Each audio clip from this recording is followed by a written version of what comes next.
How many rainbows have you seen this week? Well, the lack of rain means that perhaps you've not seen any. But then look at any street and you'll see any number of children's pictures of rainbows with all the colour and good cheer and hope they bring.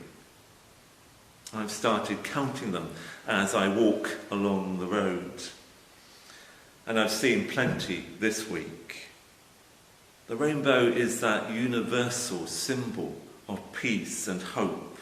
It speaks of inclusion and variety, of colour and creativity. And of course in Genesis, it's that sacred symbol of God making peace with his planet, his world, a covenant between God and all life on earth. And the cross outside this church now carries a rainbow along with the words, "You are loved." That is our ultimate hope, that we are loved by Christ and can in turn show love to others. That is what we are made to be and to do. That is the great command of Jesus. Show that you are my disciples, that you love me by loving one another as I have loved you.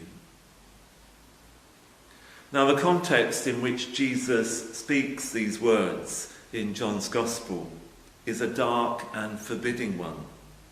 Jesus is preparing to face the hatred of what John calls the world, humanity at its very worst.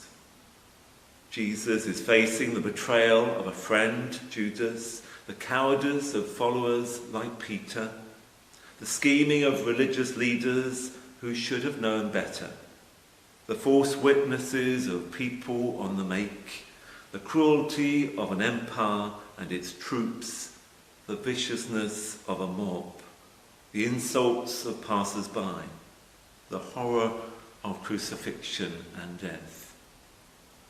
And facing all that, what does he talk about? Well, he speaks of what is important, what is vital in life. He speaks the truth that is deep within his heart. He speaks of love. The love of God in which he exists. The love of God for which he exists and which he demonstrates in every particle of his life. He speaks of love. And he draws his disciples and he draws us into that reality called love. The love which is God in relationship, Father, Son, and Holy Spirit. A dynamic, living love with a capital L.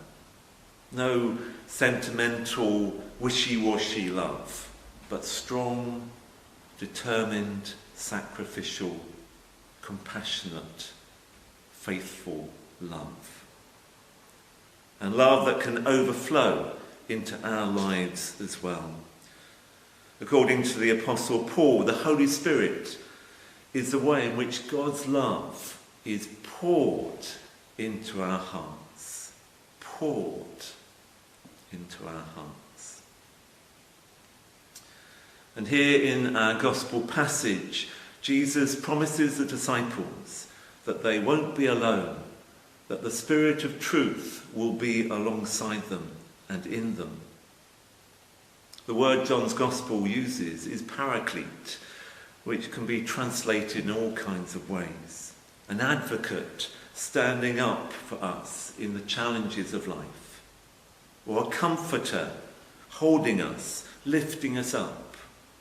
Or a counsellor listening and offering wisdom. A helper, a strengthener, or a companion.